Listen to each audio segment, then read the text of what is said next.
Welcome back to Wake Up Moment It was worse yesterday. Damn it, I really tried. Hi, Jacob.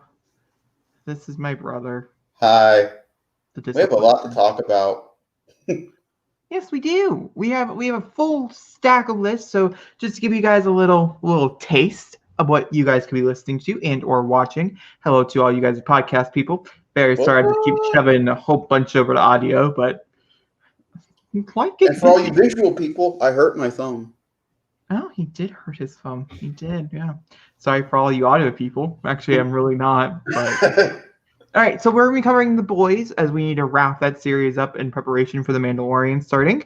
We're going to be covering Snyder Cut and a few other projects that include people off of Snyder Cut and DC in general. Also, some Marvel things, and then also just in general some sad but also happy news. And the Power Rangers. Sad and happy news. Hey! And then, of course, in the very end, we will be covering what we have been watching, and there has been a A lot lot. that we have been watching. I made Zachary watch 3 movies every day that I was at his house for a week. So we have so much to cover. That's not an understatement. No, I mean I literally made him watch 3 movies. I covered all of October in a week. Yeah, I was like, I want to watch 30 movies, 30 horror movies in October, and I got sick while I was there. And so all I could do was watch TV. And so I was like, okay, I guess this is the moment in time where I'm going to have time to watch 30 October. So I made Zachary watch 31 horror movies. 31? No. You probably watched 10 or 11, Probably. somewhere around there. But it was a lot. We also watched the full series together. I watched 4.5 seasons. We'll talk about it all. Okay. I think personally we should start with The Boys. We tend to leave it till the end, but just because it was so long ago, it's like 2 weeks ago, that I feel like if we talk about it now, there's a less likely chance we'll forget anything that we want to mention later on in like an hour or so when we would eventually get around to it. So we're going to start with The Boys. We're going to talk about episode 8 in general, and then we're going to talk about the season in general as well. If we agreed with everything that happened, if we're excited, and obviously we're also going to talk about predictions for season 3, which has already been confirmed. It's already happening, so we don't have to worry about that at all. All right, Zachary, do you want to start this conversation? Because you had so much to talk about, supposedly. I fucking loved this finale. This was, without a doubt, the superior episode of the season. But this is also where, in my opinion, Amazon Prime knocked out the weekly schedule. The finale paid off so much because I was invested for 8 weeks. Every week there was something new, and it all came to fruition by the end. There was some plot point that got tied up at the end of the season. I think they did it very well, all the way from how Homelander's kid ends up at the end of the season to where we are now with our new counselor / owner of the boys in the FBI and how she's playing into the season. The standout characters for me in the finale were Stormfront, Homelander, Butcher, and Kimiko. Those are my 4 standouts for the finale. They all had their great moments. The girl moment when they're all fighting Stormfront's one of the best moments of the series now. Homelander jerking off into the sunset's going to be something I'll never forget. And one of the best lines of The Boys came out of the finale. What did I tell you? Don't be a beep. It's just it's pure gold. Don't be a cunt. Oh, I forgot. We're not for kids. Don't be a cunt. It's one of the best moments of the show now. We got a lot, and then also the big reveal that the senator was the one popping heads the entire time. So is she working for Vought? Is she not working for Vought? Does she have her own agenda? Why is Huey an idiot going to work for her in season 3? All this will be found and told. Also, thank God the church got his head blown off. That was the most satisfying scene ever. Him drinking a Fresno and going, poof. And then when the Deep was trying to figure out if his head was going to explode. That was the episode beforehand. I don't know if I mentioned it. But overall, I like what they did with Butcher involving the kid. I liked how, the kid could have went to Homelander, but he felt safe even though Butcher could have killed him. That was my big. That was a big moment of the finale. I think Maeve came full circle in the finale where she finally got to do some shit in this episode. You know, she wasn't just standing around complaining and moping and holding a phone out. She actually did some stuff this episode, which I thought was really good. It was overall very, very well done. My least favorite part about this episode was unfortunately Giancarlo Esposito, because he was the big reveal for this season about him coming in. He showed up for 3 episodes in full, and so I feel like they underused him. So I hope he comes back stronger for 3 with Soldier Boy coming. But overall, very much enjoyed it. Season wise, very much enjoyed the season. Episode 8, I'd give a 9.75 out of 10. I love this episode. Season, I give an 8. It started weak, had a really good middle, and a fantastic ending. So yeah, that's my thoughts on The Boys. So my thoughts on The Boys episode 8 is I thoroughly enjoyed myself. I liked how everything came to fruition. I also did not mind by the end the weekly thing. But I also have problems with the fact that it's a weekly TV show. I do have a strong feeling it will stay weekly, though. It did really well for them performing-wise, having people come back weekly. And I think by the end, most people were okay with it. I think it was just the shock of it all. But I think it also hurt the TV show in a big way. I think episode 8 really shows that, is that there was a lot of flaws that I probably would not have picked up on if I could just watch all 8 in general. Yeah. And then also, I think for Stormfront as a character as a whole, I've seen a lot of Aya Cash outside of this character. She is a phenomenal actress, and I really do hope people explore her outside of this character, as this character is just so god-awfully wretched. One of my favorite moments is where she is talking to Homelander's son, and she's like, white genocide, it's a real thing, and Homelander's like, okay, maybe this is... Take a chill pill. Maybe this is a bad idea. You know, maybe I did step a line here. Maybe you should go back to your mom. Like, I think that was probably like one of the best moments, and I think it was one of the only moments in the TV show that truly paid off. And then also another moment I agree is the girls all ganging up on her and beating the shit out of her. That does bring me to a sad point, though. I think everything handled with the LGBT angle with the season, I think, was handled poorly and distastefully. I think personally they merged 2 seasons into one, and it was annoying because I think Stormfront should have been its own thing. Mm-hmm.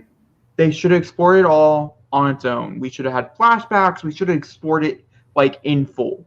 And it does sound like, based on interviews and stuff, that's what they're kind of doing with season 3, is that they're going to explore this even better, in season 3. And then they also should have had his son be a whole other season. And so I don't even think Storm should have been season 3. Maybe a teaser at the end saying, oh my God, here she comes. I don't think she should have been here. Mm-hmm.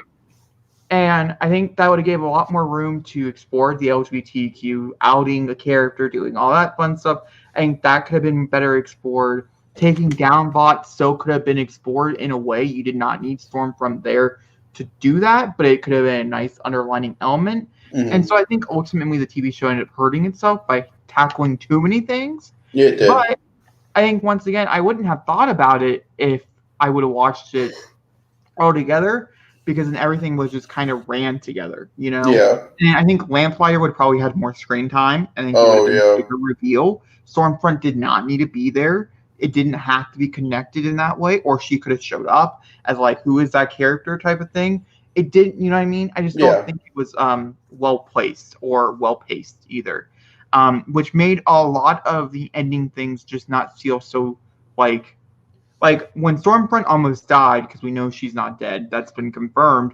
I was so excited because she's horrible, but also it didn't feel earned, because as a character they explored her now, but as a full character she only seemed like one-dimensional. Right. She was there for a purpose, and that's all she played. Whereas I'd rather my villains be three-dimensional, like Homelander, which is why he's like one of the best characters on the TV show. You know what? That's crazy. You make a good point. If you take Stormfront out of the equation, the rest of the season still could have gone the same way of them going against Vought with the whole terrorism angle. It really would have, and it still could have ended up with the reveal of the Congresswoman at the end, even without Stormfront. And then you have the whole church stuff, which I found to be Zachary didn't like. I hated it. I know that it's coming back. I know it will be a central part of season 3 as the Deep is continuing down this path. That's what they're doing with it. That's been announced. That's and so it's not gone. So we'll see. But that seems like something else that is much more like more than a B plot storyline. Yeah. And there was no context to it. It wasn't even like it was mentioned in the first season that this is something that's going on in the background.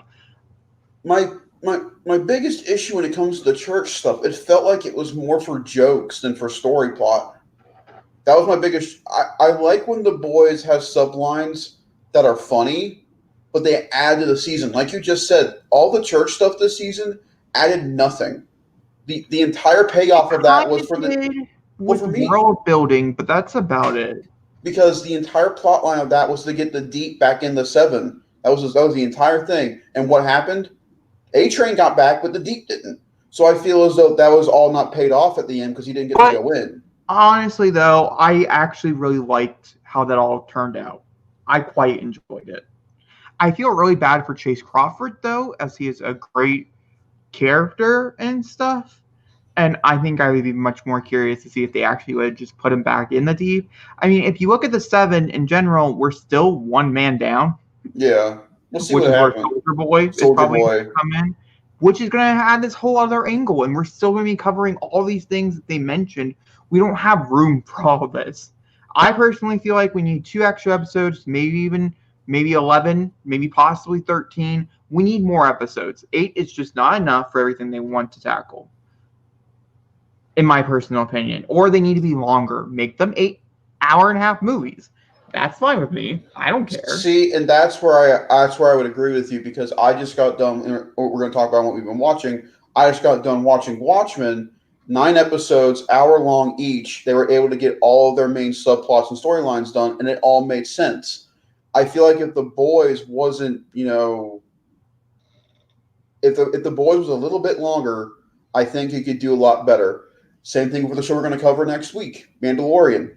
That should be an hour. Mandalorian, I'm curious to see if we're going down the 40-minute route or the 30-minute route, or even less than that. Some of the episodes from season 1 were like less than 20, like 20 minutes or a little more than 20 minutes and stuff. And so I think that really hurt it overall as well. Now, the boys do have it going for it. Just went ahead and pulled up Amazon to kind of take a little, that's the explore stuff. So most episodes were either an hour or above an hour. There's only one episode, which is episode 7, which was 54 minutes, and that is the shortest episode. But I think 2 more episodes would have explained everything. I mean, here's the thing. The Billy Butcher stuff, the kids stuff, yeah, I don't think you could have explored it any further. I think where it ended up is where it would end up. Mm-hmm. And so maybe they should have done it as that was like half the season is dedicated to this, and then Stormfront comes in, and in the second half, so the first 5 is dedicated to the cliffhanger at the end, and then this 5 is dedicated to Stormfront, going back in time, having hour-long episodes. I think the structure of the show is a mess. Mm-hmm. And that's my personal, and that's why I'm going to give it, I think it's like a 7.5, maybe an 8, because I think the acting on it is so good that it deserves higher. Yeah. The production values and when it's really funny, it's super funny. But then we also have episodes in here that I just didn't care for. And I wouldn't have cared if, and once again, this goes back down to if I could binge watch it. Yeah. But you don't need to binge watch it. I think this was, by the end, you could totally tell that it was fine with the weekly schedule. I also personally do believe if they're going weekly, do not release the first 3 episodes again. No, that was a huge mistake because you gave people that notion of a binge If you're not going to do binge, then don't do binge. Because I think I give that full credit to Mando. Mando last year did not put out 3 episodes on its first day. It gave us the one, and we have to come back every week for it. If you're going to do this, do it. You got to commit. And then also, like, with the trailers and stuff going forward, let's try not to release clips that happened in episodes 3 and 5 for preparation. I mean, it gets you excited. It's a nice little tease. And for trailers, that's different because they're short and they're clip. But, like, I think seeing the whale before the whale happened took away from the whale. Because that would have been like an oh shit moment of the season. And instead of something we just knew it was coming, we just didn't know where it was coming. We were kind of counting down the days. We're like for you, it was Laser My Tits. That's the moment you were waiting for. Yeah, and I was anticipating Laser My Tits, and I was watching with people who had no idea Laser My Tits was coming, and then it happened, and I was like, oh yeah, totally saw that one coming. But I think knowing the fact that Laser My Tits was coming ended up underwhelming the fact that how powerful his son is. Yeah. Because it would have been much cooler to see just in person, oh my god, Laser My Tits. And then also seeing the fact that that's where they're going to take the characters between Homelander and Stormfront, I do wonder, and I have this slight feeling, like the only way Homelander really gets to let go is when he's like in a sexual relationship with someone who's treating him like a parent. Mm-hmm. Do you think Soldier Boy and him are going to be like a thing? So like a daddy thing? I would be obsessed. I'd be totally okay with this. I can actually enlighten on this. So Kripke came out and talked about it. In the comics, there is a relationship-esque between Soldier Boy and Homelander due to his parenting problem. But they can't do it. They in the comics, it goes way too far, and Kripke does not know how to do the relationship correctly without it pushing a limit. He doesn't want to deter people from watching the show, and it actually made Jensen Ackles uncomfortable about doing it because of what it does. It's not the relationship part; it's how Soldier Boy treats Homelander, and it's apparently very, very, very inappropriate to a point that where it's even too inappropriate for the boys. That's all I know. IGN did an article about it, talking to Kripke. There's a whole conversation about it. I'll do more research into it, and I'll make the decision myself. I personally feel like this is something. I don't know. I think there's something to say that we should probably move away from this, so it's not forming with a new big bag that's going to plug Homelander by the end. Yeah. I mean, but also, I would be totally into this, and there were vibes throughout the whole season that he could be swaying both ways. But I also just want a season about Homelander being the villain again, which is what we're getting, supposedly because he's going suicidal. Yes. Now that he's finally broken, I want to see Homelander be Homelander from the book. Like, let him go fucking crazy. I don't want that. That I don't want. Homelander from the book is not redeemable. And there's a lot of things Homelander from the TV show. It's much Anthony Stewart's like acting and stuff that is really making Homelander. He's charismatic, which makes Homelander more redeemable. I was really nervous Stormfront was going to make him, but then you have moments, like I said, where she was like, white genocide, and he was like, okay, too far. Or like the moment where he takes his son away from the crowd and that type of thing. It makes him human. And so if we take him so far away from being human, then it's not fun to root for him. It's not, there's no yin and yang. It's just like, okay, let's kill him. That's fair. Because like my two favorite scenes of Homelander were the one where he took his son away because he got overrun, or the talk they had on the couch. I thought that was those were two that was very a great moment too. And if they do it a certain way where they make him just a straight villain, it wouldn't matter. Those scenes wouldn't matter. We wouldn't care because he's done all these horrible things, all these like pretty great people. That's why the Joker scene at the end of the movie is so controversial, because of what it implied and stuff. And it made Joker, who was supposed to be this anti-hero, into a straight villain by doing something horrific. And it's the same thing. He's not an anti-hero. That's not what Homelander's a straight villain, but he's still a villain you could like somewhat feel compassion for. That's fair. Yeah. So I don't want to go that far because as someone who has read parts of the comic and stuff, he is truly just god-awful. And that's why him and Butcher would go so well together as antagonist and protagonist against each other, because Homelander is a villain you root for, and Butcher is a hero that you don't root for because he's diabolical in the way he does it. But again, I feel as though him and Becca's story arc came to full circle by the end. I also really do hope that Butcher is a much likable character going forward. I think now that everything's kind of done involving his wife, the kid's safe, I think we can get to a more funnier Butcher that we saw in the first season again. I really do. Because rewatching the first season and watching the second season, they're two different people. I just don't really care for him, like, at all. Like, if he left and, like, it was over, like, he's not continuing on, and it's now, like, the Frenchie and MM and Huey story, I wouldn't actually care. But there's too much here. You know, there's too much there that, like, it would take it away and stuff. I just really hope they do something. Doesn't need to change. He just needs, I don't know. I just want to like him more. You know? It's fun to hear him call people cunts, but also you can't just be that character that calls people cunts. That's fair. Defining factors cannot just be the words you use. So, from the review to predictions, what are you thinking about Soldier Boy and our Congress popping woman?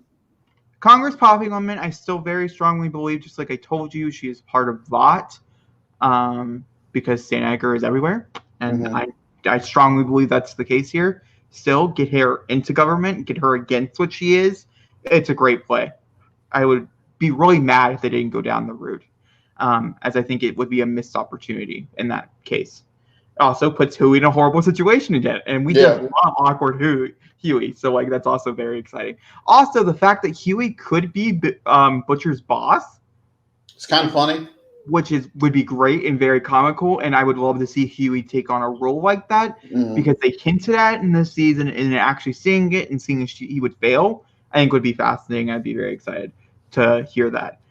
Once again, with the Deep, I'm not really caring for it. I really hope there's more to it, and it's not just a big gag. It was kind of funny, kind of fun, but also I'm ready to move on to something not so formulaic.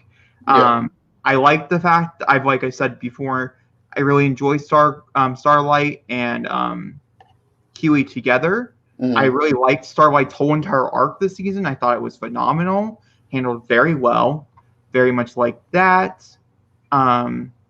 For predictions wise, I think that's all I'm going to say about the same. You know, I'm curious to see how the blackmailing will go going forward. That's something I'm very excited about to see. Trying to think. What was your other question? Soldier Boy. Soldier Boy, thank you. I'm curious to see how we're going to do anti-Avengers, as that's been hinted at, that that's coming. The Bad Avengers, I'm very excited to see what that would look like. And then also how Homelander already being on the edge is now being tested for being who's in power. Yeah.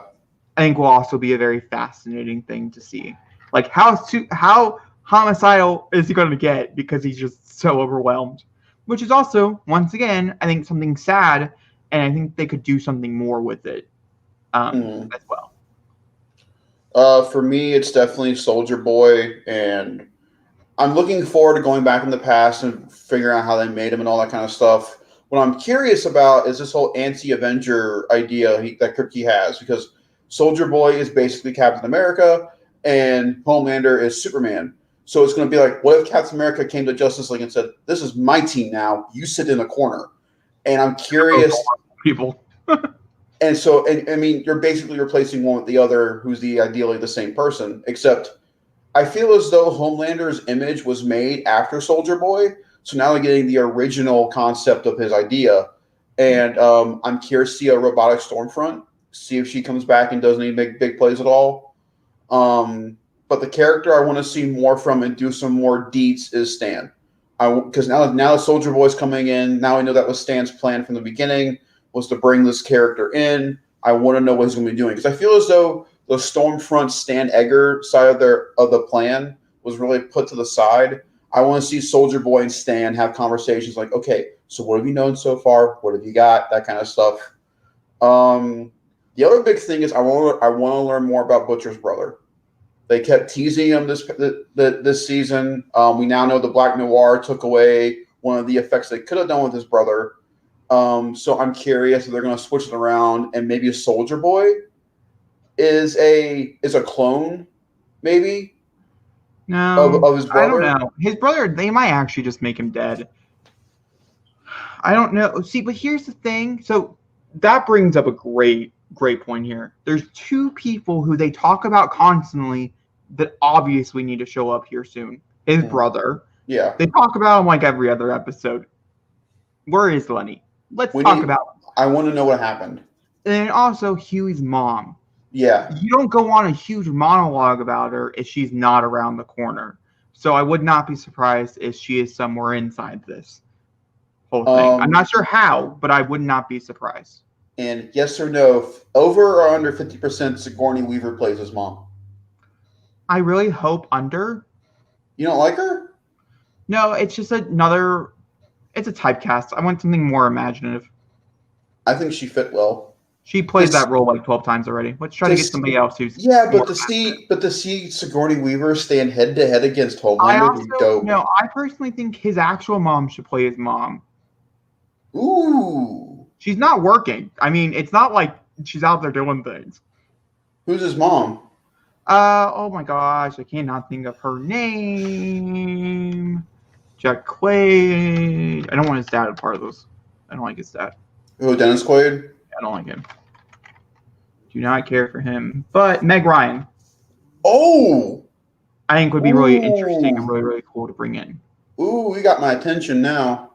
And then also, like, she kind of looks like Stargirl, and so there's even, like, a conversation to have about that, how you date your mom type of thing. And so I think it would be very fascinating. I don't know if he would be for it, though, to be honest with you. Give Tom Hanks a cameo. Oh, my God, yes. Yes. Tom Hanks being the neo-Nazi with Stormfront. Oh, my gosh, Tom Hanks plays Vought. Oh, yeah, like the pictures were wrong. Or he's like a shapeshifter or something. Oh my gosh, that'd be so dope. I would be very curious. All right, moving on. We're moving on. All right, we're gonna move on. So let everybody know, our next series is not gonna be Mandalorian, and we were gonna talk about Watchmen, but I don't know if we're gonna be doing that now. Okay, so we're still planning on talking about Watchmen. Zachary can give his non-spoiler review type of thing. I have yet to watch it, so I don't have any words for it. But we have moved it. WandaVision is slated to come out in December at some point. Mandalorian's probably 10 episodes? It goes to December 18th. December 18th, really? Yeah. All right, and I'm expecting... WandaVision probably start the week before the finale. No, I'm expecting WandaVision probably starting New Year's. Somewhere around New Year's is my best guess. To entering the 2021, bring in 2021 with WandaVision type of thing is my best guess. And so in between there would probably be when we would talk about Watchmen. Because we're already talking about the Mandalorian week to week. There's no reason to bring in a whole other thing, is my opinion, unless you guys think otherwise and things like that. I just have yet to watch it. And that gives Zachary a whole reason to rewatch it. Oh, hell yeah. To rewatch it, so it doesn't matter. Oh yeah. I will definitely rewatch that show again. That is the easiest binge over again. So easy. So the plan is probably at the end of December, like closer to like when we're kind of wrapping things up and stuff for the year. Yep. Will be a Watchmen. All right, moving on to No Time to Die. Zachary, have you heard about this yet? I have not. All right, so No Time to Die is kind of in a pickle. We're getting to the point of where it's being like a Wonder Woman situation. The people who produced No Time to Die, which is MGM. MGM does not have a streaming service, so it cannot just stick it on somewhere. And so they were auctioning the movie off to other places, to Netflix, to Hulu, to Amazon, to Apple, to multiple different locations where you can stick streaming on streaming. The person who runs Bond was like, we want $600 million, nothing less, nothing more. And the streaming services were all like, we will pay $300 million, nothing more, nothing less. And so they're keeping it on release.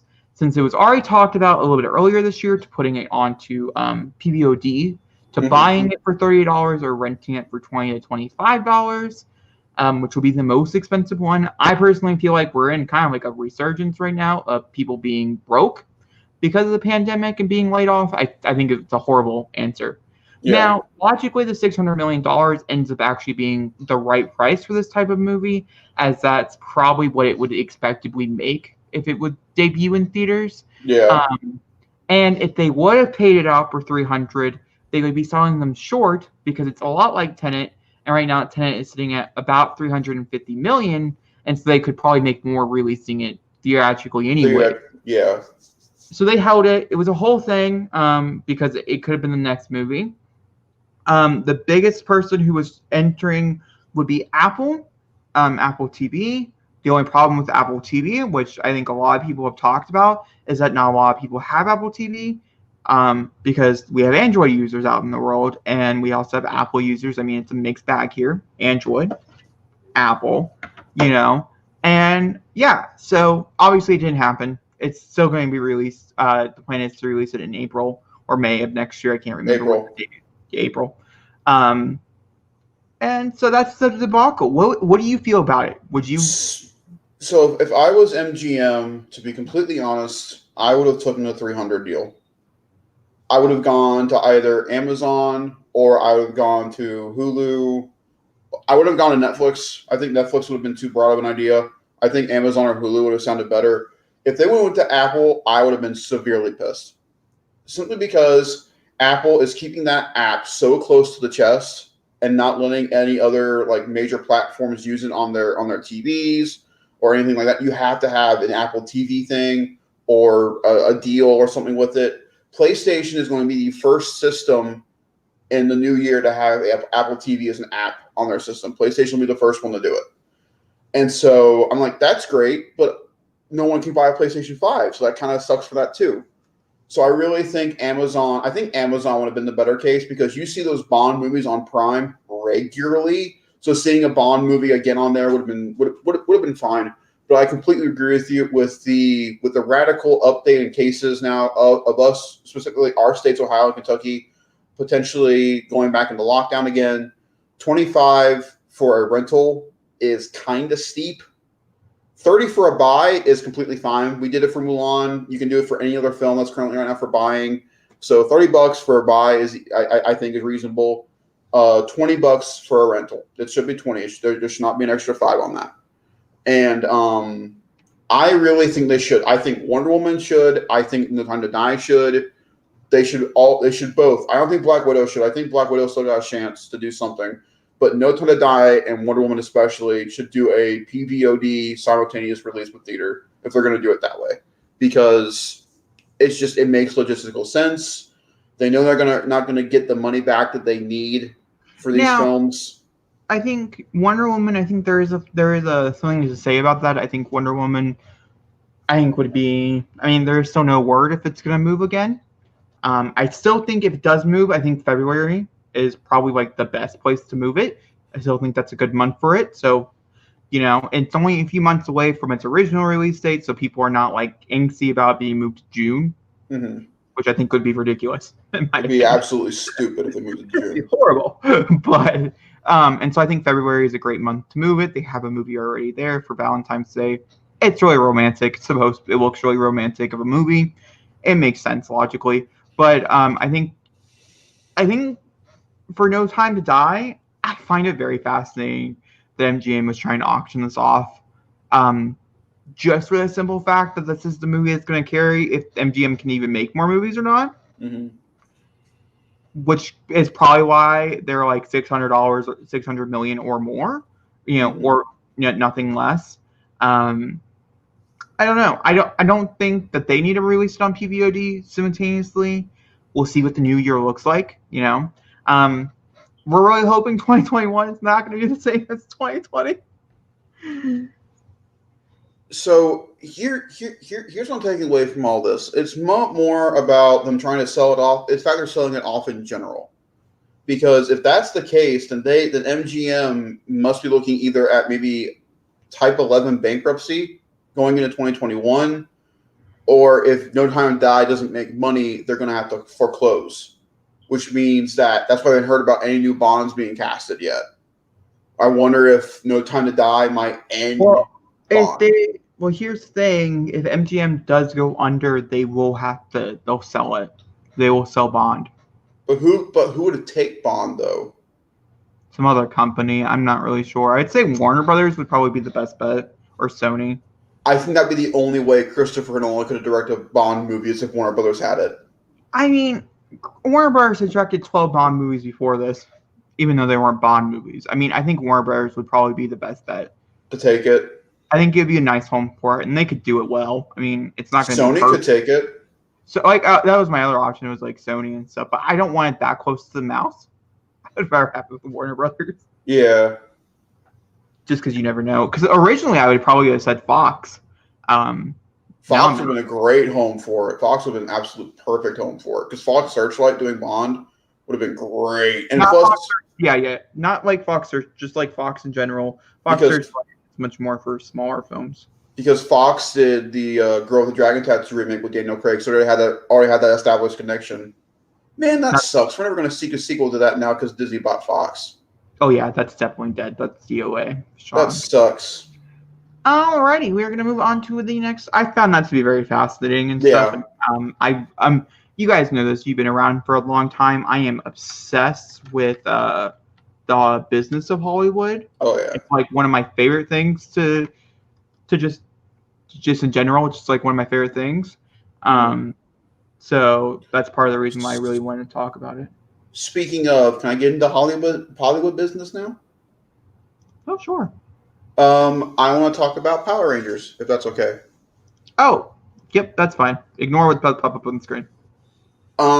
So earlier this week, we found out that Daniel A. Whistle, who directed such things on Netflix as Ending the Fucking World or I'm Thinking About Things, two very, very established Netflix things that happened over the past year. He is going to be overseeing, he's the Kevin Feige, as you will, to Hasbro's Power Rangers. He'll be doing a TV movie universe combined. And in the press release that they stated that there is a kids-oriented Power Rangers that involves Beast Morphers, Dino Fury, all the stuff going on Nickelodeon, but they're also planning on expanding and adding into an adult version of Power Rangers and giving the adult fans something to look forward to. And everybody's been complaining about it. The big thing that came out of this was the fact that if Hasbro and Toei, the people who make Super Sentai, are going to split. Because if you don't know what Power Rangers is, I mean, Power Rangers is obviously known, but how it works is that they shoot things in New Zealand with the American cast. Whenever they're in the suits, it's not from America. They use Japanese footage for that reason. Hence why the Megazords look all anime-like. The monsters are people in suits, that kind of stuff. That's all Japanese footage with dubbed American voices over it. If that's the case, Hasbro's first outing after Dino Fury will be its completely own unique thing. To me, this is happy and sad news. It's sad news because we're not going to get a sequel to the Power Rangers movie that came out a couple years ago, which is really sad because I really like that movie. I think it was very well done, and the cast alone deserved another shot. But I also think this is good because I'm really tired of the Saban era of Power Rangers. It's been going on since '95. It's the same principle. Monster of the week. We get a new show, new kid, yada yada yada yada yada. It's been the same formula, and I feel as though Power Rangers now has a chance to shine and change up their formula and say, hey, we have our kids stuff, but now let's give the adult fans something they want to look forward to as well. There's also talks of a cartoon coming out for Power Rangers, which has never been done before. But the first thing to come out will be a film set in the 90s involving the Mighty Morphin kids. So here's my problem with this. This is where my sad again comes back. They're going to be relying on nostalgia for this movie. It's set in the 90s. When did Mighty Morphin come out? 95. It's based on Mighty Morphin. But there's also going to be interdimensional time traveling to different dimensions in the Power Rangers universe in this film. I'm like, don't do this. Listen, Saban's problem with the movie I liked is that they said there are 7 sequels coming. We're going to do all this in a bunch of butter. And I'm like, don't do that because you're just saying one thing and then you're just planning too much. Don't make this a nostalgia film. Get people excited for Power Rangers again, and let the brand just flourish. I'm really hoping Hasbro takes their time. And I've watched some of these things that Dana Whistle's done. I have faith in him doing a young teen romance comedy action thing. But that's my thoughts. I'm really excited for this. I'm excited to see Power Rangers, continuing on. It's as old as me. I'm happy that it's still going. Jacob, I know you don't care, but what are your thoughts on this whole idea that they're going with? So here's the thing. I don't care. Zachary's right. I really don't care. Power Rangers I could care less about. Even though I did watch a Power Ranger movie. So we'll talk about it. I watched it 2 days ago. So wait, yeah. What? Yeah. Man, Zachary, yeah. What'd you watch? We'll talk about it. It was a spur of the moment. Questionable decisions were made. But you're on a Hollywood thing. I'm gonna talk about a business angle instead of a fan angle because I'm not a fan at all. I know. Give two shits. I did like the remake, the 2015-2016 version. 18. No way. Really? It came out the same year Logan did. Really? So it'll be 2017. That seems more right. 2018 that doesn't seem right. Either way, I did like that. I thought the worst part was Elizabeth Banks, not herself. Her character was horrible. No, that's Rita in that show. I understood, but I didn't think it fit. I thought it was such a jarring thing to the. Either way, not important here. I personally disagree with Zachary. So it's funny. I personally feel like if you're trying to reboot this for the 100,000th time, you need the nostalgia. You need to bring people back in. People are excited. There's Power Rangers fans out there. They're still making TV shows. I mean, the people exist. We're talking to one. I mean, people. They're on their 24th season. That's what I mean. So it's still something that makes people money, But I personally feel like if you want more people to come in, who are not just okay, I'll take my child to go see this, or whatever. Because I think part of the reason why Power Rangers 2017, that still seems wrong, but okay, 2017 version, I think it was because it was just so much too mature that even parents are like, oh, I can't take my child to go see that. But it was also something new, and so there was nothing for older kids to be like, oh my God, Power Rangers. It didn't have the nostalgia factor. So if you want a binded mix, you need the nostalgia, but you also need it to be somewhat kid friendly because that is still the audience you're trying to racket. Ultimately, The TV shows are still on Nickelodeon until they move. I mean, it's still a thing. Well, it's like I said, they're planning on doing both kid and adult-oriented things. And so I would figure they need to figure out where they're going to do both. If the movies are just adults, they need to make that announcement so adults can get excited and they're not worried about kids coming in and doing all this fun stuff. And they'll go through the whole splurge of that type of thing. They need to kind of figure out where the lines are because I think it could be kind of confusing. They have a line. So Nickelodeon is going to be the kids-based stuff, but they are still planning on doing TV and movie universe together. That's more for the adult fans. So the films and the TV universe that they're planning on doing is for the adult to teen kind of fans, but the kids still get their Beast Morphers, Dino Fury, Ninja Star or whatever on Nickelodeon. My personal opinion, you can't have both. Yes, you can. You can't. It's too confusing. No, it's not. It is. No, it's not. If they orient the adult Power Rangers stuff to us. Words. Zachary in his head Jacob, just let me have this. Just stop it. Let me have this. The kids will recognize their Power Ranger stuff on Nickelodeon, and we'll recognize our adult stuff in the theaters and on TV. Plus, if the Power Rangers TV stuff is all streaming based, then we'll know it's for us because usually the streaming based stuff for Power Rangers, honestly, is meant for adults. It really is. And they're going off the Boom Studios comics that have been coming out recently. Those are not kids' books. Those are adult books. Shattered Grid was not a kid's storyline. There was a lot of death involved in that book. So I firmly believe that they can hold on to both the kid brand that Power Rangers always has been for the past 24 years to a more TV and teen angst adult movie and TV universe that they're working on. I think they can do it. And yes, let me have this. There we go. Here's the real answer. There's his real answer. I also have no hope in Lionsgate. And so that does make me a little nervous them being attached to this, which they are attached to this.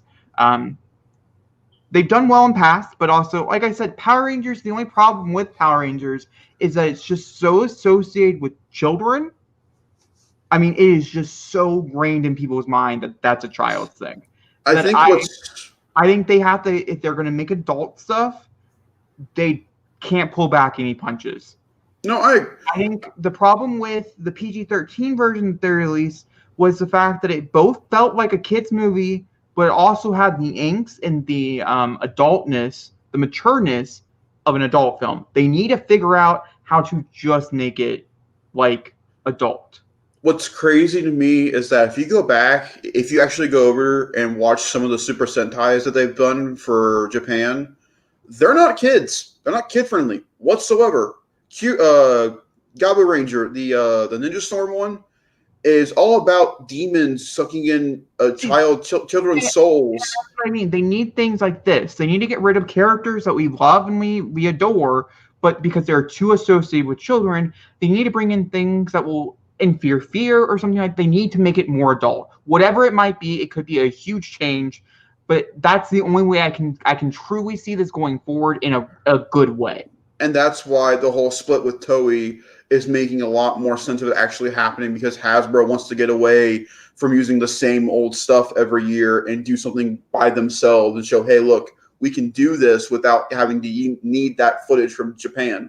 We can do it on our own and show you guys that we can still give you Power Rangers the way you think you can, but also in a unique way experience.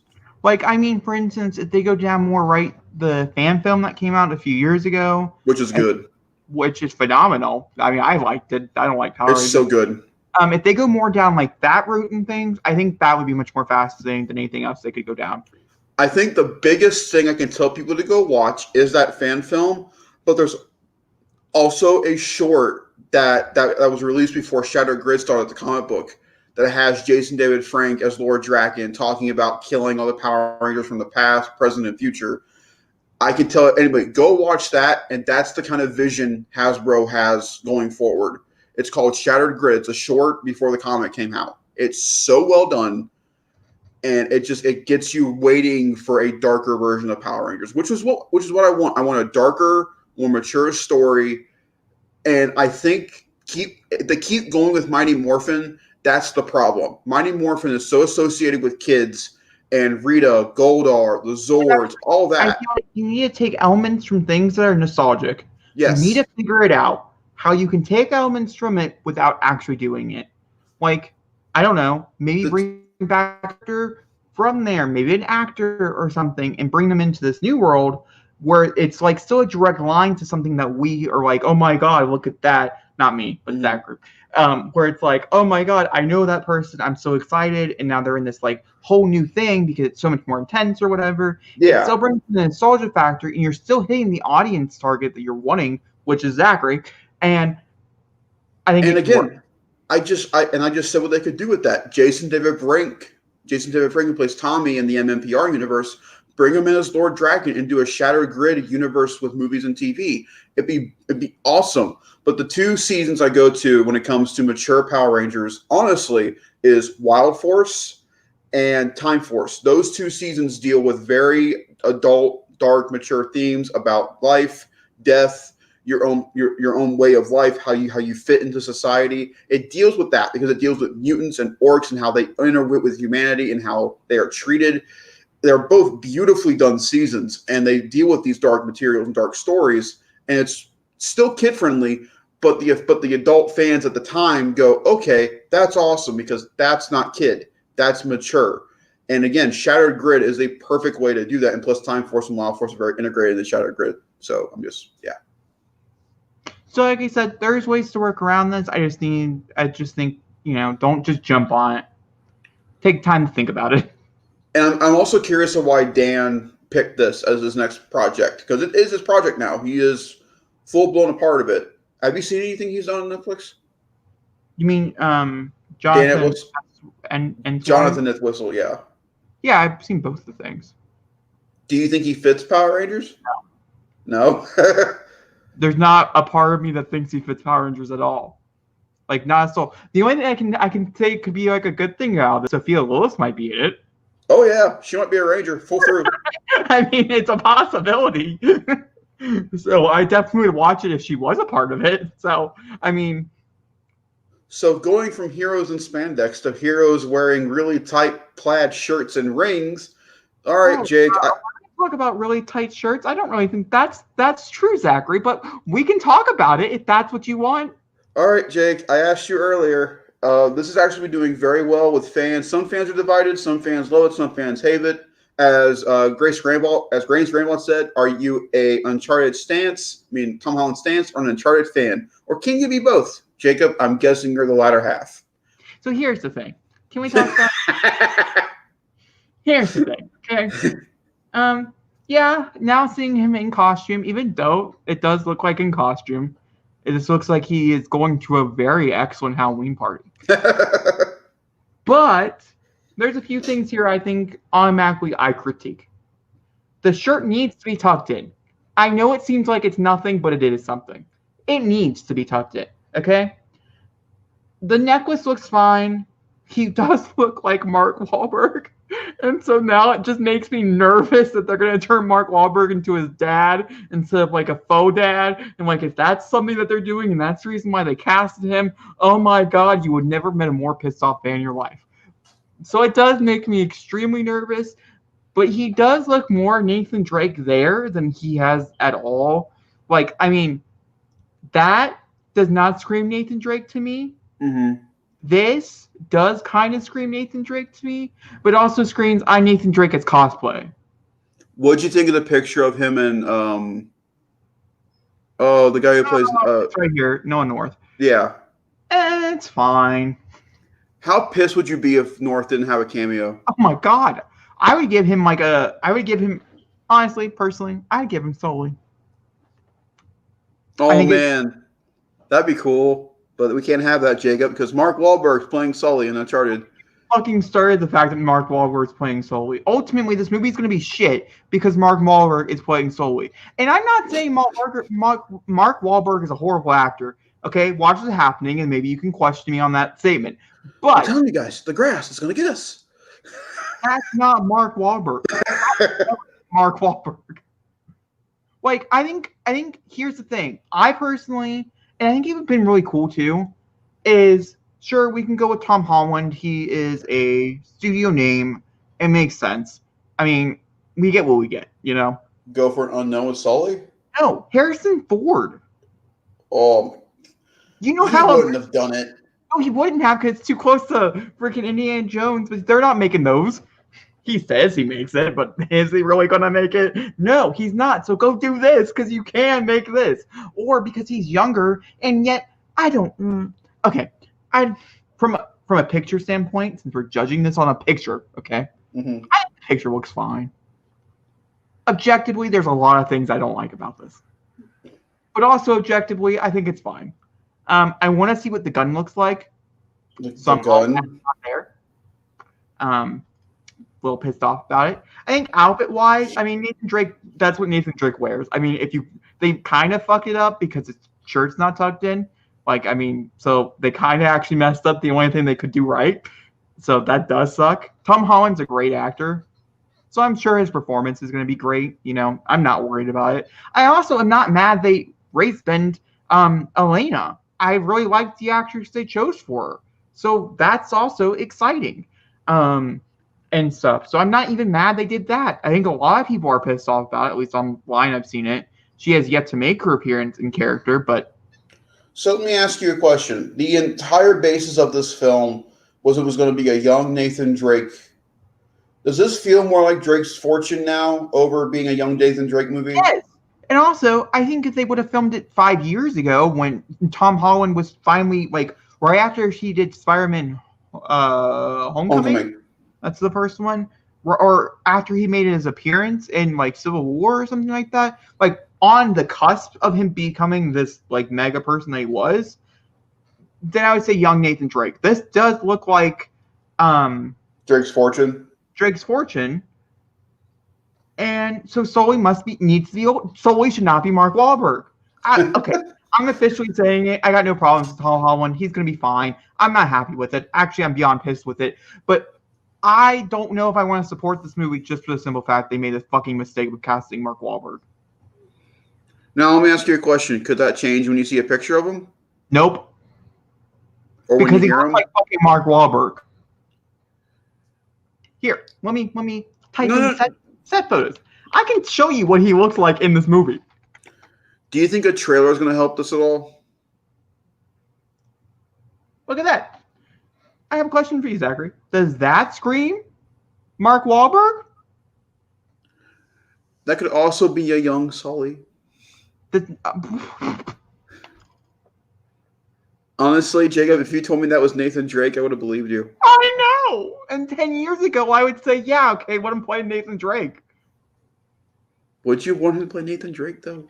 No, but it'd be the typecast that they would, okay? And so I would have accepted it and moved on with my life.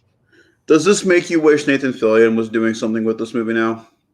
It just makes me sad. Here's the thing, the action sequences need to be the best things ever created. Yeah.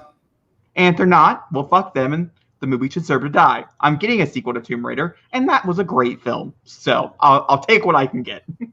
Will a trailer change your mind at all about this movie?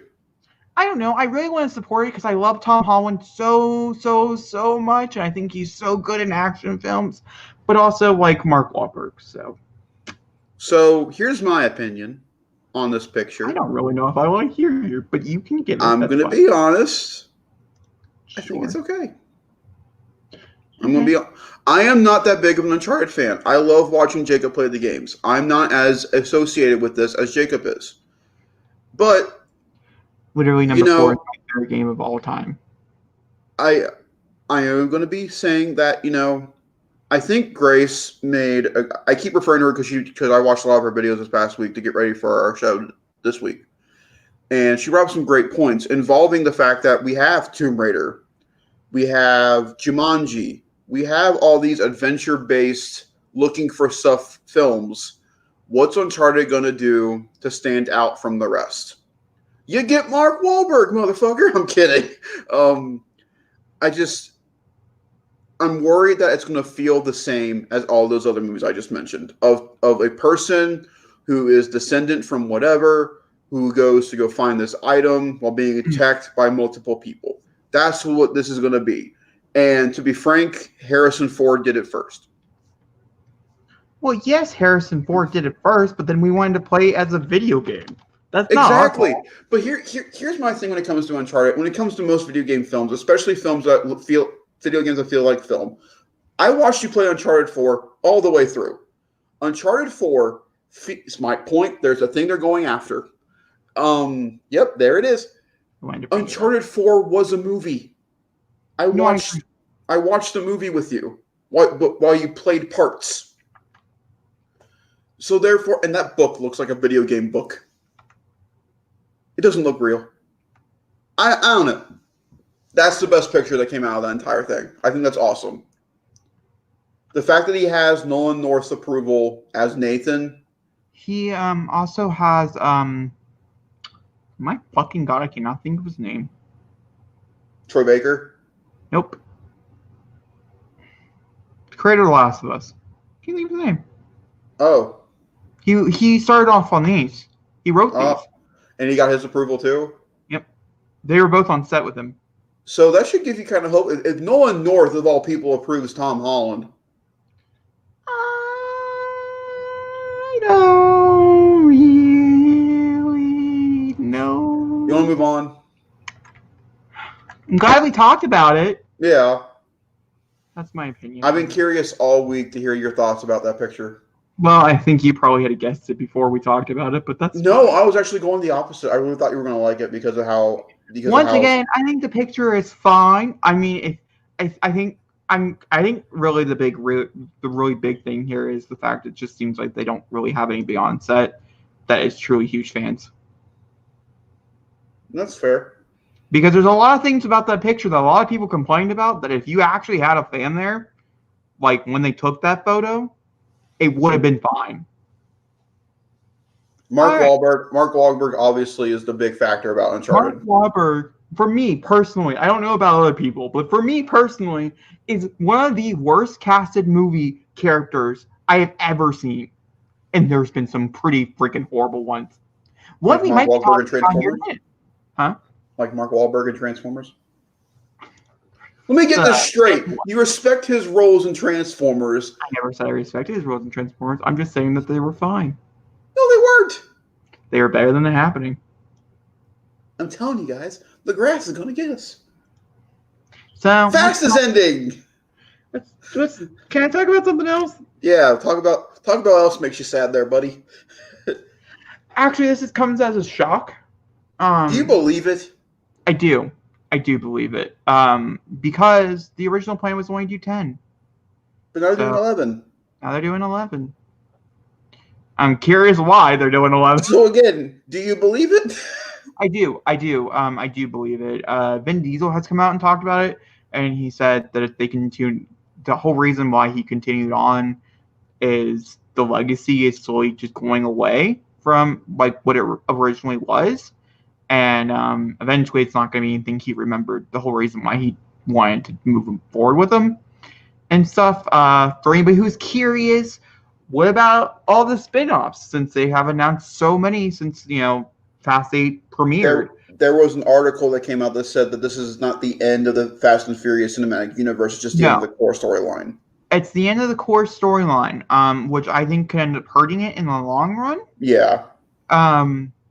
But the spin-offs are still a go. Hobbs and Shaw should be getting a sequel, which I'm so excited about. The females that want to continue on will have their own movie, which makes me excited. I'm very curious to see who. Which makes me believe that Theron will somehow become a good guy by the end of all this, or she'll just be overarching villain. The villain. I don't think that's going to be the case though. But she becomes the Thanos of the FF universe. I want all cars. I want all the cars on my hand to the ultimate revving. I mean, I agree with a lot of people. If they go to space, what else are they going to do? Eat a shark. I mean, they are going to space. I have a strong feeling that's actually a thing. So, like, I'd be utterly disappointed if they didn't go to space. Right?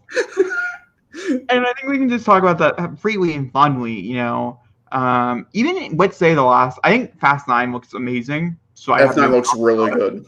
I have no doubts or whatever. I like the whole cartoonish that is Fast and the Furious. I enjoy it. It reminds me of Hot Wheels. You ever seen a show called Wacky Races back in the old days with Hanna-Barbera, where there were just crazy things happening involving cars? No, I just remember Hot Wheels. Or our Hot Wheels Mega Force 5. Yeah, Hot Wheels. Which I like. So I'm fine with it. So I have no problems with it whatsoever. A lot of people somewhat do, but I don't know. I was also kind of getting used to the fact that 10 would be the last one. So now you got. By the way, how do you feel about ending on an odd number? Yeah, we're not going to talk about that. it just truly feels like Ryan Murphy's just giving me the finger in a different form. So that's my opinion. I think it's sad. I'm very excited. Obviously, we're all curious to see how Brian's going to play into it. He's not dead in the universe, and I don't see them ever killing him off in the universe. So I'm curious. The TV show, by the way, on Netflix is great. So if you're looking for a good... Isn't that just a Hot Wheels cartoon with the Fast and Furious name on it? No, it really is embedded into the storyline and stuff. But I mean, like aesthetically, like with the cars and what they do in the show. Oh yeah, but like it's worth it. I do recommend though. I think you would enjoy it. I've heard episodes. So like I've heard. There's 20 minutes. All you think of is Hot Wheels Acceleration. Yeah, Hot Wheels is a great TV show. You can't watch it anywhere. It's annoying. I know. We used to watch the Battle one on Cartoon Network all the time. That's my childhood. See, this is the reason why nostalgia is important. I've also been watching Fast and Furious since I was like 2. So, like, I mean, that also plays a factor. And I'm not going to lie. I watch Fast 5 maybe once a year. I love Fast 5 to death. It's just a genuinely good movie. It's so good. Fast 5 and Fast 7 are just genuinely good movies. So that's why Fast 9 has to be great because, like, we're in time to do another good, genuine film. Because if you look at it went Fast 5, Furious 7, and now Fast 9. I mean, anything that starts with the word fast and there's no the in front of it, they're always good. Or odd numbers, so maybe 11's going to be perfect. Hope, yeah. Because I'm not gonna lie. After sitting on it for a while, I don't like the Fate of the Furious at all. I don't like 8. It's fine. It's not my favorite though. I actually prefer Hobbs and Shaw. I love Hobbs and Shaw. Comfortable to say. That movie's so much fun. But it's so great. I think about it like a lot more than I probably should. It's so good. Move on. We can move on. So let's move on. That should be a commentary. I have been thinking about that too. So like weird, our brains are in sync. Maybe December. No, we have too many movies slated for December, Zachary. Maybe 2021. Cleopatra is being made again, and it's questionable at best. So, now I want to say two things. First things first. I don't really know if Ty Jenkins should be helling this. No. So that's first. Second thing, I do think Gal Gadot was miscast. I agree. And that's not because it's Gal Gadot, as a lot of people play out. No, that's simply because they literally chose not anything, it just happened to see where she was born. They literally chose the place that is in fighting war with the people who actually were Cleopatra was from. So I feel like that was just a big no-no. You know who should have played this role, honestly? She hasn't done a lot of work. The girl who played the mummy.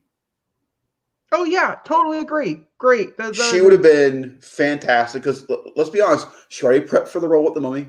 She knows exactly what kind of area she's going to. Sofia Boutella is a very great actress. She's got some of the best scenes with Charlize Theron in what's it called? Also, and I found this to be fascinating, Grace Randolph, you gem of tea, you gem of tea. The fact that Angelina Jolie was like, no, you cannot hire her as Bride of Frankenstein. And so that's part of the reason why because I think I don't want, Angelina Jolie at one point was going to play Cleopatra. She would have been fantastic. She would have been fine, but could you imagine the backlash? Yeah, no, that would have been bad. I think this is just honestly a film that shouldn't be touched. I agree. If you really want to go watch Cleopatra that bad, there is a masterpiece 3.5-hour epic from back in the day that you can go watch. I don't exactly agree with that either because they did some questionable things. No, I agree, but it's a superior film of what are they going to do. But ultimately, I think that Cleopatra is just way too hard to touch. It is. It's just one of those things. Ends up getting hurt. So. It's just one of those things that's really, honestly, I treat Cleopatra like I treat The Crow. You just can't touch it. Even though they did make sequels after The Crow, so they did touch it. But those all sucked. They did. And I think that's fine. And how long are they trying to do a remake of The Crow? A long time. And just came to Cleopatra. But also Gal Gadot's been through enough this year with everything that I don't really think having her name associated with this is a good idea anyways. I like the fact that her and Patty like working together this much. It makes me happy going forward. I know we're going to get some good movies out of the two of them together. Does it make you nervous that they're not confident in Wonder Woman because wouldn't their next movie just be a Wonder Woman 3? Which probably means 84's got some problems. That's when this news broke. I didn't think, oh my God, it's Cleopatra. I thought, what are the issues? I'm guessing it's the thing involving a CGI cat. I think the CGI cat looks fine when you don't freeze it. Jacob, when you don't freeze the cat, it looks fine. Well, in a movie theater, you wouldn't be freezing the cat anyways. It's also going to be really dark and you can't see it. I'm so pissed about this. So since I've been talking about things that make me aggravated, how about you talk about something that makes you Listen. This is just wrong. I hate this so much. So George Miller announced that I love Anya Taylor-Joy so much. Brilliant actress. Great girl. She's awesome. She's not fucking Furiosa. Charlize Theron made, bred, and dove into that role through and through. I feel bad for Charlize Theron. She deserves this role over everybody, but George Miller just want to make that money. And I get it from a Hollywood point of view. You want to make that money. Actually, but it doesn't even make sense from a Hollywood point of view. So you see my point? There's nothing wrong with this. And then adding Chris Hemsworth, I get it. He's Australian. Good idea. I don't even know if that's even true, but like, you keep going. You keep going. I'm so pissed. I've been looking forward to something involving Furiosa since Mad Max Fury Road. I love this character so much. And again, Charlize Theron gets the can kicked, and I don't get why. I just don't know why. That's what I want to know. Did something happen between her and Miller on set? What happened? She is gorgeous, but it's just, ugh. That's my thoughts. So here's my thoughts. This was a stupid idea. I think anybody, and I truly mean anybody who touches this is an idiot. Because here's the thing, okay? I feel so. Fury Road's a masterpiece. It is. Okay. Well, that's fine. I need to rewatch that. That's fine. So the action sequences alone make that film a masterpiece. From a technical point of view. So here's the problem. The big problems. Furiosa is a made-up character. There is no lore behind it. Like we talked about Cyberpunk 2077, it's not like he isn't falling back on anything. No. You know? So you could move forward and cast Charlize Theron. So that right there already is going to put a whole dancer in this movie. Terry Joy deserves better. She does. Also, Chris Hemsworth, really? I'm sorry. Because you could really... Like go with another Hemsworth. I don't know. I was kind of just sad about it. And I don't know if that's to say Chris Hemsworth or what. I'm not sure why it made me sad. For me, it's not Hemsworth. For me, I hate the fact that Hemsworth's now been typecasted. Maybe that's what it is. I don't know. He is such a funny guy. He deserves to do more comedic roles, but no one will put him in a comedic role because usually when there's a comedic film, it doesn't do well, which sucks. And also, I do love Team Yabadoo Team Second, which is from Watchmen. And he plays such a fucking... Oh, we'll get to it. Which, also very excited for him. And he could have also been in a Furiosa movie that didn't take place in the past with Charlize Theron. And Charlize Theron's even come out and said this is stupid. So, yeah, no, I think this is just aggravating. How much do you want to fucking bet that George Miller went to the road and said, well, you're going to be in the movie. You're going to be at the end of the film as a cameo.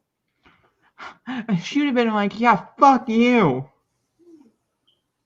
George Miller does a film every 30 years. So, I mean, what was he holding back? Honestly. It's all a big question. Now they get to some legit nice stuff to talk about. These gorgeous photos from the Batman set. From a movie that's not coming out for another 2 years. Don't remind me. Let me enjoy this moment. No, I figured we would just be honest. No, I don't want to be honest right now. I want to enjoy this because this is fucking incredible. All right, we're going to jump around a little because Google does not have them in order, but that's fine. That's not what I clicked on Google. That's a new picture though. Oh yeah, they've been filming bike stuff. So first off, Zoe Kravitz, you beautiful, beautiful woman. You look so good as Selena Kyle in this film. The subtle niches to your costume are immaculate. From the human-looking claws, but don't over-exaggerate how you look. To the temper-graphed way how you feel being a stylistic Gothamite when you're with your father. I'm talking about her like she's on Fashion Row. She looks so good as Selena Kyle. By the way, she's pulling off that wig beautifully. I'm sorry. And I love the fact that if you look at John Turturro's face, he's got the claw marks from Batman Year One. I mean, come on! And by the way, the fact that we can officially say that's what's his face? That's the Penguin. Batman is going to win the Oscar for best makeup. It's going to win it. It'll be criminal. It'd be terrible because that doesn't look like him at all. I can't even say his name because it doesn't look like him. It looks so good. There we go. Fine. Look at that. I was like, where's the fucking picture? Found it. If that doesn't scream Batman to you, I don't know what does. By the way, that's totally Harvey Dent in the back. It's not. It's been confirmed. It's just an extra. What a missed opportunity, right? But either way, take away things, Jake. You take away things. I just don't want you to get excited about something for a character that's only going to be in there for a shot. He definitely does feel seen, though. Like, I mean, what a great, like, he should be getting shit off of this just by that thing. Maybe like a CW show. Your opinions, Jake, on the photos. Okay, so my opinion is I disagree. This does not look like a Batman movie. This looks like a Bob movie. But that's based on the set photos. Because, like, if I go over one, that looks like a Batman movie. So, like, you know. I like the fact we're just going full emo. You know, I enjoy it. So we accepted it and we're moving forward. They understood what they did and they're like, okay, I guess that's what we're doing. I love Zoe Kravitz. She's an excellent actress. And I really do hope this is it. This is the moment where she gets to move up in life and stuff. So I'm very, very excited. I feel like he is fine as he looks like a Falcone. That's all I'll say. He looks like it. Yeah, typecast. You know, but it's a good one. It's not like it's like a no. You don't need to do anything extra type. And then well, yeah. Wow. Okay, but also, can we just talk about how we know all this stuff is mostly prosthetics? How long it must take for him to sit in that chair every day? I'm thinking at least 16 hours. Like, it's gotta be. No, now they can do it so much faster than that. But by the way, before, if this was filmed like 20 years ago, 30 years ago, oh my God. The subtleness on his nose, Jake, of it slightly curved. Just slightly. It's so good. Oh, Matt Reeves, you know what you're doing, buddy. We appreciate it very much. Now, I do have a question since we are talking about the Batman and we're about to jump into another thing that is popping. How do you feel about this being the main universe? It's something. I'm bored, but this is the main universe for DC. Again, it's something. I mean, if you go... Already has been rumored. We already know because it was Halloween costumes for anybody. I can't pull up those pictures. Those have been taken offline. And I mean, I'm sure there's pictures out there. But they've been pulled down for a good reason. Halloween costumes have been leaked with both Wonder Woman and Superman, which means if they're Halloween costumes, they're in the world. The characters exist. No, I actually have a little theory about this. When you look at those costumes, I know we can't see them, so we can't bring them up. But the Superman costume looked a lot like Christopher Reeve's Superman costume.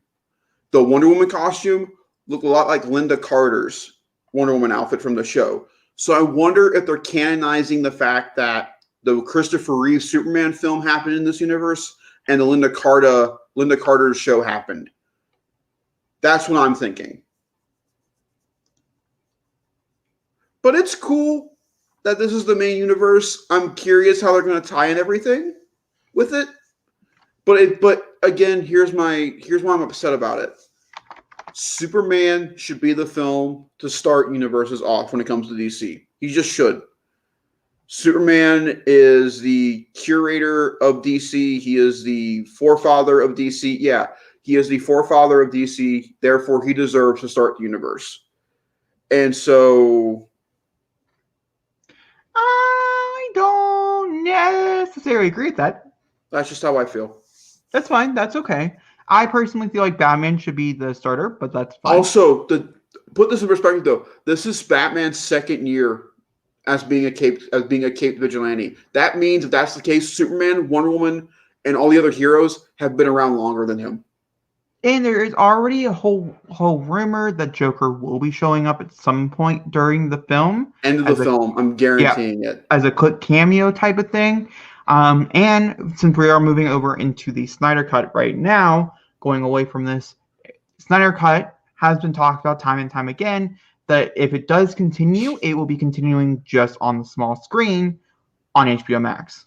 So I actually found out more to add to this. So it is now officially confirmed with Jared Leto and Joe Manganiello coming back, with Ben Affleck being a part of this. There is now, the talks are in officially for the Batman miniseries for HBO Max. I'm so fucking happy. Now, don't get super duper excited about it. Too late. No, because if Snyder Cut does horrible, then it will not happen. At this point, Jacob, it's their own damn fault. So here, first this things is first, nuts. we're gonna run through some stuff. Okay, some announcements have come out. Then we're gonna talk about them and we're gonna see how we feel about them. Okay. This is nuts. So let's run through them. All right. So confirming characters are returning for further shooting. Joe Manganiello will come back as Death. We're getting that fight, baby. We're getting that fight. What's the last part of his name? Joe Manganiello. No, Death. Deathstroke. Deathstroke. I want to say there's so many deaths in names. All right, so we're getting that fight, baby. We're getting that fight. Joe Manganiello is confirmed. Amber Heard is confirmed because she is moving forward as a character. That's crazy. It's not really that. It's a mistake, but we have to get over it. I really think it's a mistake. Her and Miller both. Here's the thing. I really liked her as. So did I. As a character, so I'm okay with it. I don't like her as a person, and I'm sure it's gonna be awkward as fuck on set. But but it also depends on which side you were on, because like once again, if you read through all the stuff, you look at all the all the things that they released and stuff. They're both equally at fault in that situation. And so it's just the same thing with Johnny Depp continuing with Crimes of Grindelwald, and not that movie's gonna do horrible. So like that's DOA. Honestly, I think they're more a mistake of continuing on Fantastic Beasts. Johnny Depp's not the problem with that. I don't think so either. That's like questionable at best. Either way, Amber Heard is definitely coming back for reshoots. Not reshoots, they're filming other things. It's not they're redoing things, they're just continuing. Adding. Joker, Jared Leto, which is very, very exciting. I'm very excited about this. And then lastly, which is not confirmed, like Deadline hasn't confirmed it. So by the way, I can confirm it.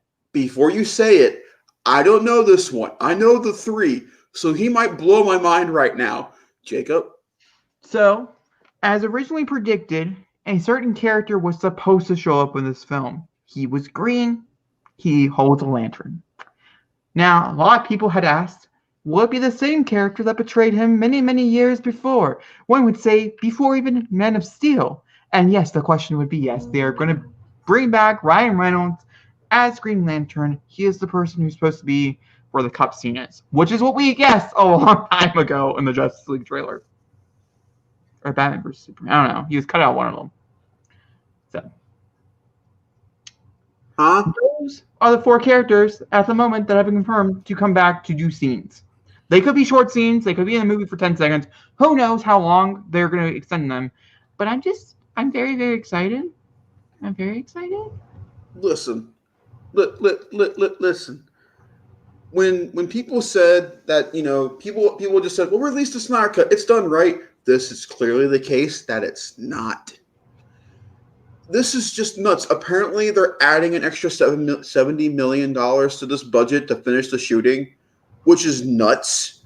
But so this is what I can say about 2 of them. Jared Leto, small role. I don't think it's going to be that big of that significant of a role. If anything, he might be on the boat with Lex at the end. With the end credit scene, it might be Lex and Joker together, getting their team together. That might be that. However, Ben Affleck teased the fight between Deathstroke and Batman that was supposed to be in this movie.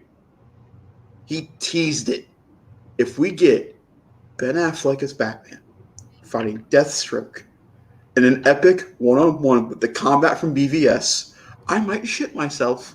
I'm not gonna lie. I'm already trying to do that with Hereditary, so plus. The Ryan Reynolds thing is crazy. I think it's just trying to show that they're trying to bring justice to all these characters, all these people that really got hurt. But is this starting the multiverse thing? Like, is this starting it? This is just truly confirming that every movie that we've been questioning, are they connected? They are. Connected. Which means that Hal Jordan was the protector of Earth, fighting off a shit cloud in Green Lantern. while Batman was in Gotham going, "That's not my problem." or Superman was like, "Yep, I'm gonna have a coffee today." Nah. So my other prediction with Joker is they're going to elaborate on the Robin suit in this movie. We're going to get a flashback with Robin. I think it's too much. I don't think so. But that could be for the Batman show. Yep, possibly. I'm really excited. Once again, we're trying to show Ryan Reynolds, Jared Leto, Joe Manganiello. Like, why were they casted? What I mean, Ryan Reynolds had a lot to try, but like they really fucked him in that movie. And Jared Leto got fucked with his movie. Mm-hmm. Joe Manganiello was used for 0.2 of a second, and so we never truly got to realize why they decided he was the perfect Deathstroke. And so I think this is just Snyder saying, I casted all these people. Let me tell you why I casted all these people. But this also just shows how much Snyder cares. This is his movie. He cares about DC. He wants to do these stories justice. And the fact that the Snyderverse is going to be on the small screen means they can do so much more with it, which, please, for the love of God, put the Flash film on the small screen then. I think this brings up some bigger questions. Because we have movies such as Harley Quinn movies. If we ever get another one, I have a feeling we probably will. We have Suicide Squad. We have Wonder Woman 1984. If we get a sequel, The Flash. We have these characters that take Aquaman 2 and Aquaman spinoff. These characters that take place in the Snyder Cut, but shouldn't they just get streaming series instead? So here's what I can say about one of those, which is Suicide Squad. I don't count Suicide Squad part of this universe anymore. I totally do. Guns. Simply because it's set because of it doesn't feel like it's that universe anymore. James Gunn's Suicide Squad feels like its own thing. I love that cover. By the way, there's your boy. I love him so much. Just smiling and cheering. He's so cute. I can't wait. That feels more like its own thing now. Obsession with King Shark. My God. You would have asked me like a year ago, do you like King Shark? I don't know what you're talking about. Now it's like, King Shark, King Shark, King Shark. Put him in everything. I'm so looking forward to this miniseries. I'm not calling it a movie anymore. This is a miniseries now. This is not a film. I know. Everybody's going to say, well, they're putting it together as a 4-hour black and white and regular cut, Ray. I know. But for how I'm going to be viewing it, it is a 4-part miniseries. And so therefore, that is what this is now is. Zack Snyder's Justice League, the miniseries. And frankly, let it be. Just keep going, Snyder. I believe in you. You're doing great, pal. You just give justice to your characters so that way we can end your storyline and continue on with other things in DC. Speaking of other things in DC, this is crazy.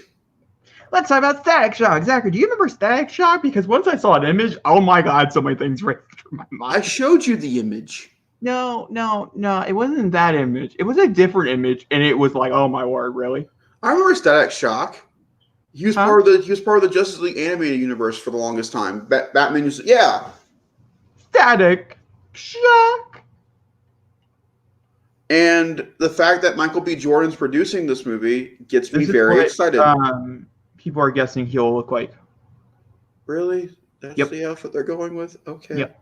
It did. I think they should go with the outfit in the top there. Smith would be really good. Seen that a lot here. Must be a fan casting. I could see it. Could you though? I could though. I could actually see it. But that's the outfit they should go with. They're not going to. They're going with the newer one. It's more mature. That's the outfit they should go with. Yeah, but they rebooted it with I can't think of the comic book name. Who produces these? DC.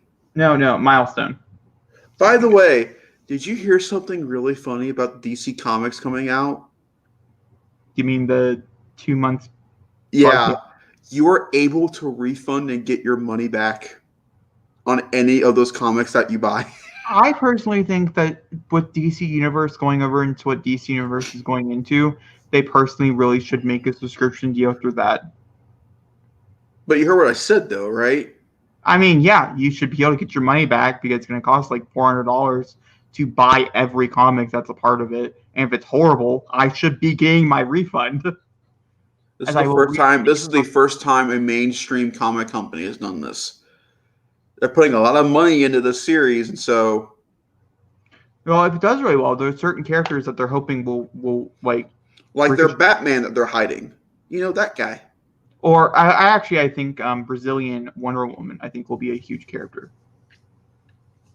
Either way, I think I'm very excited for Static Shock. There's nothing, I think I'm really, really excited for this character, but there is like 12 of him already in the space, so it does make me nervous that Black Lightning hurts this already on Black CW. Lightning, we have Jamie Foxx coming back as yellow Electro, not blue Electro, yellow. Doesn't matter. Still using electric powers as a superhero of color. Supervillain of color. Very sorry, you're correct. Black Lightning, very popular. Arguably still one of the better shows on CW. Don't know. Have yet to get there since I'm still in my hiatus of watching CW shows. It will come back. It's a little stressful. That thing is. That's all I have to say. I'm excited. I'm curious. I think, once again, I kind of like the idea. Also, he would be really good, too, from Stranger Things. Mm-hmm. I think that's what I've been thinking about for the role, is him. I think both those are great contenders. So, there we go. All right, we're going to move over into something that me and Zachary kind of got a little heated about. So, let's talk about it. Do we have to? We already had this conversation. You had a conversation. I listened, and now you get to listen. All right. We're going to talk about American Chavez. There we go. And I'm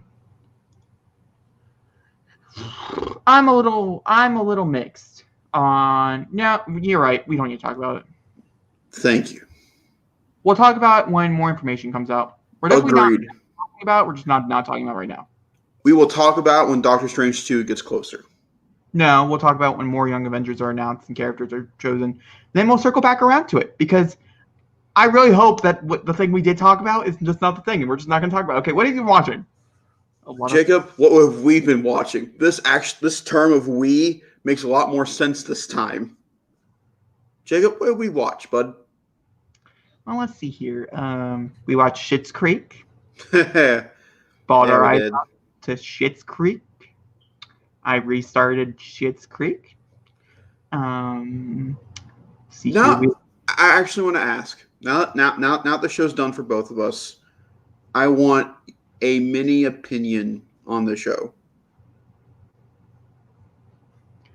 Okay. I got it. One word. That's it.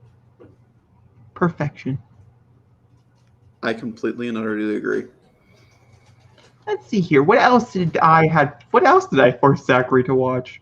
We watched a lot of Friday the 13th. So we watched we watched the original Friday the 13th, and we watched the remake Friday the 13th as well. Which we instantly regretted not doing a commentary to. Oh my gosh. It was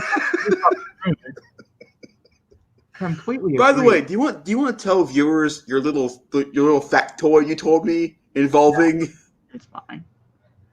The Transformers and Friday the 13th are in the same universe, ladies and gentlemen. The character does not mean they're in the same universe. Jacob, come on. We watched Escape Room. We have a movie commentary to that. We watched it yesterday. Very much enjoyed that. We watched the original Texas Chainsaw Massacre. Intense, but intense. I actually have a video that I can share. What? That I took while you were watching that movie. Of what part?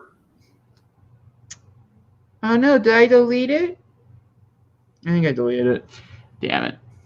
But it was him in a ball over in the corner screaming. It was funny. I wasn't screaming at all during that film. Oh, you were like this. No! Don't go in there! Oh, yeah. It was pretty great. What else? I watched Fantasy Island. Yeah, you did. That was a questionable choice on my part. I watched The Stepfather. We watched this Wes Craven film together. Oh, we watched My Soul's to Take. That was an interesting film. Oh, we watched The Final Girls, which I thoroughly enjoyed. You didn't even want to watch it. I had to force No, you. but I thoroughly enjoyed it. It's one of the funniest meta humor films I've seen in a while. Very well done. What else did I force you to watch? I'm trying to remember. I'm trying to remember. We watched a lot of things. So. Yeah, we did. While you're thinking about it, I watched Watchmen. Mm-hmm. One word review. Master. Just master. Master. I bow down to you. It's masterful. It's a masterpiece. It's one of the most beautifully directed shows. It's also got one of the best one-take episodes I've ever seen. Oh, that reminds me. I watched The Hills on the oh god. the hill. Did you watch The Hills? The Hill on what is it called? The House on Hill House? The Haunting of Hill House. There you go. The word of my brain. The Haunting of Hill House, which also had one of the best one-shot episodes I had ever seen as well. So that was good for Jacob and Zachary. Mm-hmm. But now for a lot of these movies that we watched. You just watched one today. I watched a few. That reminds me. I watched Nancy Drew and the Hidden Staircase. That was interesting. A woman who was playing a 15-year-old that was 33 years old in real life. So that was a whole experience. The mystery was fine. It actually did kind of surprise me. I was like, oh, that's where we're going. So that was interesting. Then I watched Tubro,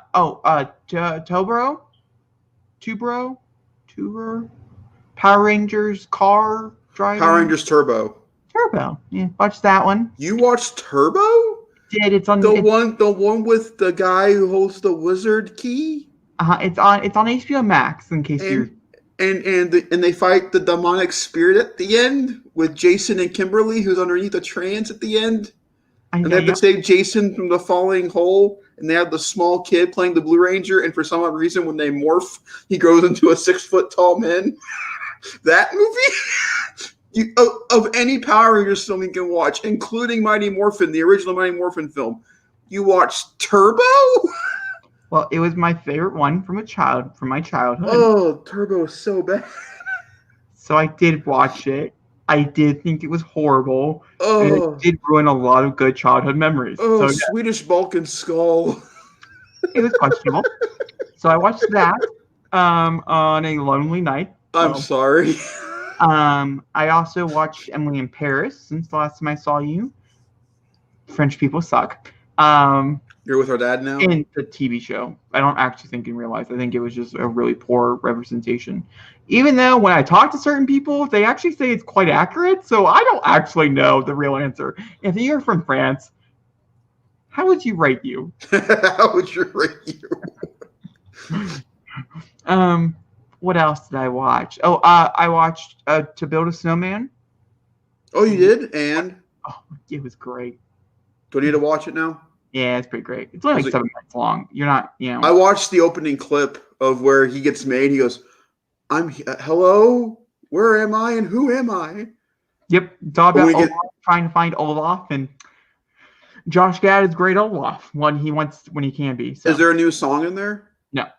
Oh. No new songs. Oh. But there's some melodies, and you get the real. And there's a lot of Let it go. No, there's a lot of reasons why certain things happen in certain ways that they do, and it was kind of conveniently nice. And also, it does kind of help with some of the flaws of Frozen, which was weird. They kind of rewrote some things, which was. But nice. Definitely recommended, though. I recommend to anybody who's watching. I think it did very well. I think it was very good.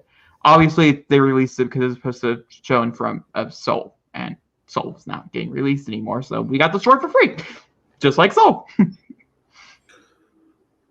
So besides all that we watched together, yeah, sorry. I watched a lot of things. That's what happens when you get sick. You just watch things. And then I watched Over the Moon. Mm-hmm. And it was... Over the Moon. I don't even know how to describe how beautiful it was. The movie itself was great. The story is fine. It's kind of predictable. The characters are kind of a little cliche in a way for the type of movie that it is, the type of adventure film that it is. But it's so beautiful that I have to recommend. I have to be like, yeah, that should be a watch. And I do strongly agree that so far this is my number one contender for Best Picture at the Oscars. For really? Animation. Till we see Soul? Not overall. Yeah. Till we see Soul? Until we see Soul. All right. What do you say? So my main things I watched this past week were I watched Watchmen, which again, I cannot understate this, ladies and gentlemen. We watched the perfect movie to go into this show. I get you said your one review of Watchmen, Zachary. I loved it. I also watched Schitt's Creek. Again, I have so many favorite episodes of that show now, so it's just easy to go pick one and just watch and enjoy it. I have not yet watched The Witches. I am planning on doing so soon. I'm going to watch it. I want to watch it. But the highlight viewing, more so than Watchmen, was DuckTales. I started the Disney XD version of DuckTales, the new one. And I absolutely adore this show. I need a good cartoon again. I haven't had one in a while. And it is funny. It is heartwarming. It's sad. It's adventurous. It feels like I'm watching an Indiana Jones cartoon, but with ducks. It's got my favorite Disney character, which is Donald Duck, in it. I'm growing to love Scrooge, played by David Tennant, masterfully well done. And the cool thing is that Disney understands it's hard to find this show right now, honestly, except for Disney Plus. So every so often they'll release a full episode on YouTube, and they just released the Let's Get Dangerous special involving Darkwing Duck on YouTube. And yeah, DuckTales is one of the best children's shows currently. It's masterfully well done, very well done. Disney knows how to do animation. It's just a proven point. And it continues to be one. I watched Scare Me, which is a Shudder original. Oh, yeah, you did, with Anya Cash. With Anya Cash, yeah. And it was also very weird, very good, very, probably cost, $20,000 to make type of thing.